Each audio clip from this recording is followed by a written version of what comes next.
Balang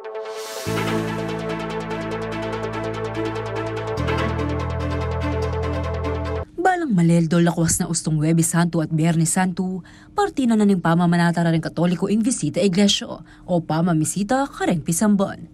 Agpangking Catholic and Culture Organization, maralas a pitula rin Pisamban at pumuntalan. Sasalamin Lacanureni King 7 Last Words o 7 Holy Wounds of Jesus.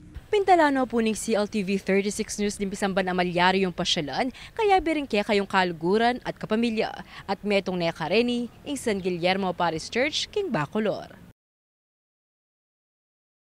Minunayang mitalakadig San Guillermo Parish Church inyang 1576.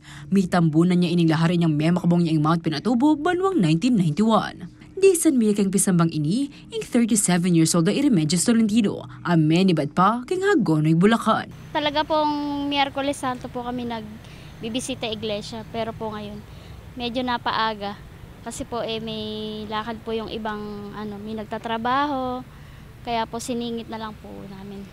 Pero yearly po kami nagbibisita iglesia. Napakagaganda po ng simbahan, tsaka po nung mga araw pa po talaga. Kaya po sulit na sulit po yung pagbisita.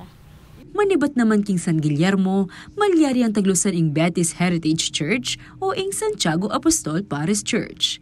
Base king karelang Facebook page, metong yakarang piyakamatwang parokya ing Pisamban na mayawas mo namang Sistine Chapel ning Pilipinas. Metong mo naman ka rin pupuntalan da rin deboto ing Pisamban ning Guagua, a parokya de la Inmaculada Concepcion. Minunayang mitalakad ini niyang 1590, gamit mo ring may ng klaseng materialis.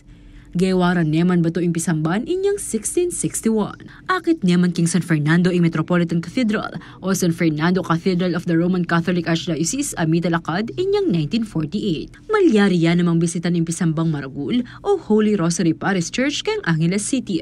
Kenny marano lang megvisita iglesia ring deboto amenibat pa king Tarlac. As a one family, CHST family, minta kami Kenny para mamisita kaming 7 simbahan.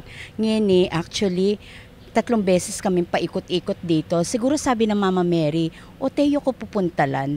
Dapat punta kami ketang apo mapamakalolo. Kaya mo ali kami mi paras ka rin. Kenny ke dinirect ning Lord. Kaya siguro cho kami Kenny.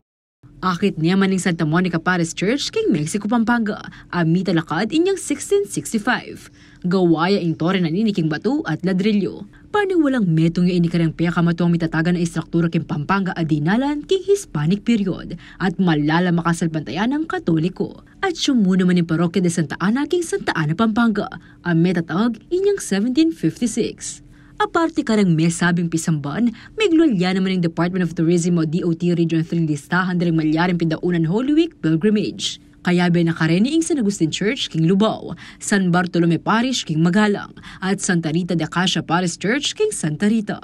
Samantala agpangkaring mapilang sasalpantaya at inlang aluwang klaseng panamdaman istong makapagvisita iglesyala. Kasi bala mo, diyan na keng grasya ni nga pong gilo.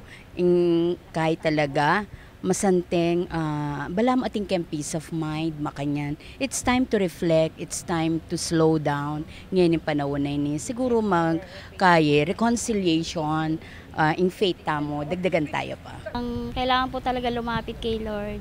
Saka po, nandoon po talaga yung faith.